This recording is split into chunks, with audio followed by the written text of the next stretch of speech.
Greetings, visionaries. This is your host, the INFJ Visionary. Once more into the breach. I was listening to a really good video yesterday from Ren. Again, I forget his name, but he's that INFJ guy that wrote 2 books. He's quite scholarly, unlike your host, the INFJ Visionary. I am no scholar. I have no accreditation at all.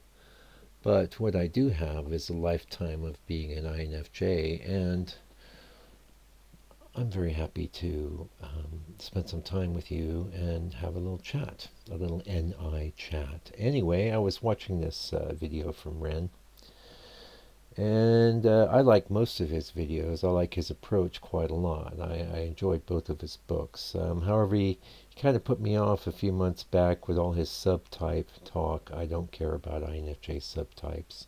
Also, I'm not that into INTJs. I mean, they're wonderful as people. I've known a few, and we'll talk maybe some more about that in a minute. Anyway, Ren's talk was about, I thought, really, really excellent. It caught my eye right off the bat. What he was saying is that NI, introverted intuition, is not something you use. Anyone that would say, I used my NI to do this or that, you would be immediately suspect, because what it is what you are. And obviously I listened to and enjoyed this video, but I did a fair amount of my own thinking on things after that. And I don't know if you've ever seen if you go to Google and you type in image search and you put in INFJ cognitive stack, what you'll get is one of these illustrations. You get this series of ellipses that are colored, and the largest ellipse will say introverted intuition, and then a much smaller ellipse under that will say extroverted feeling, and a smaller ellipse under that will say introverted thinking, and a very tiny ellipse under that will say extroverted sensing. And I was thinking about this because we don't really think, we think, oh, we have 4 functions with the 4 sides of the mind. Some people go into that. But in reality, the NI completely subsumes the others. It's 80% NI, or something like that. Maybe it's 75% NI. And all those other functions are being split up. So we'll go 75% NI, we'll go 10% extroverted feeling, which leaves us 15% for the other 2, right? And you're going to give the tiny bit that's left to the extroverted sensing. So it's not just your primary function, it is what you are. What you are is introverted intuition. Everything that comes at you in your life, every thought you contemplate or insight you entertain, is from this framework. So I think that's one of the reasons why I think that's one of the reasons why studying your type is very valuable. And I think especially so to us, because if you consider everything I said in the last few moments is true, and that which you are is NI. NI is mysterious, and I got to give it to Ren. He's really been applying himself to. He's going to write a book on this, and I will buy that book. Because I too am fascinated by the NI, because we don't see it, we don't use it, we are it. And that's pretty dang valuable. Another video I saw, I think this guy's, I can't remember his channel, that was another majestic INFJ, and I've been subscribed to him for a while, and I like his channel. He tends to, sort of like myself, just pick a topic and go ramble on about it.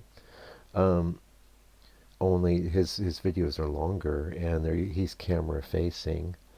But one thing he was talking about, I thought was a very interesting phenomenon that I've observed as well, which is we can argue about what sort of type someone is on the one hand, but on the other hand, we know. We know all these types.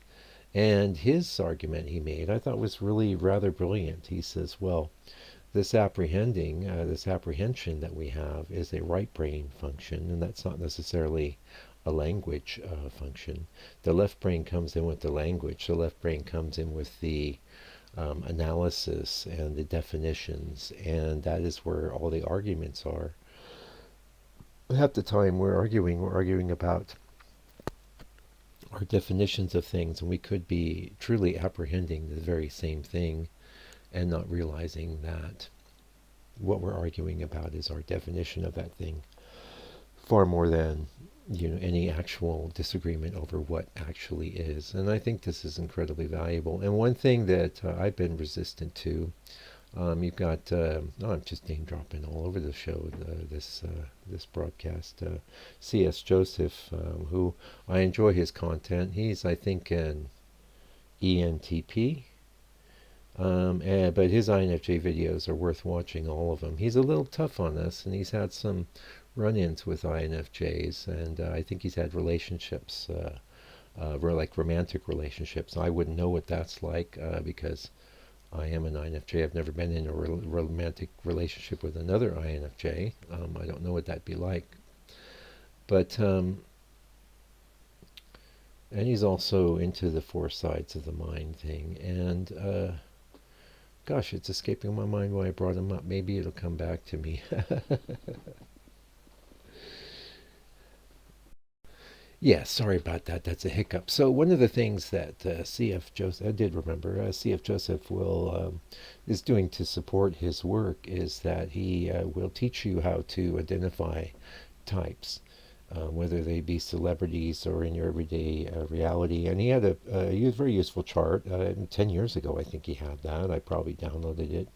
And you basically sort of analyze how people are operating, and you can make a call.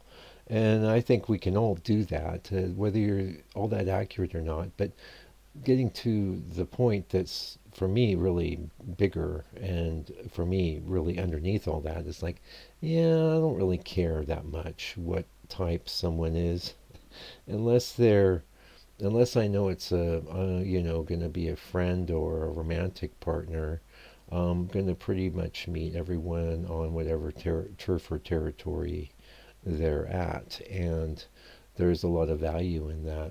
And I think we do know each of the types intimately, whether we can say this is an ESTJ or an ISFP or whatever particular type they might be. We do know the archetypes deeply and inherently, and will interact with them accordingly. And each type has value. And this was another thing that the majestic INFJ was touching on, and I totally agree. I think we all have been created to do our jobs.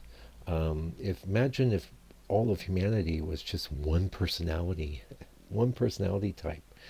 That's not going to work. And another thing to remember is that what we are as human beings is quite ancient. The modern world is very new. This technology we're using to communicate right now is very new. The cities and towns we live in are only slightly older than that.